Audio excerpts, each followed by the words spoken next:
இன்றைக்கு திரு அமைச்சர் நேரு அவர்கள் இந்த தொகுதியில் சட்டமன்ற உறுப்பினராக இருக்கிறார். தமிழ்நாடு பூரா நகராட்சி நிர்வாகத்துறையினுடைய கட்டுப்பாட்டில் இருக்குது. இன்றைக்கு தமிழகத்தில் இவருடைய இலாக்காவில் தான் நிறைய பிரச்சனை. இன்றைக்கு சொத்து வரி ஏற்றப்பட்டிருக்குது. இது மாநகராட்சி.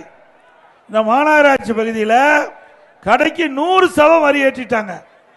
கடைக்கு 150%, சாரி, வீட்டுக்கு 100% ஏற்றிட்டாங்கல்ல.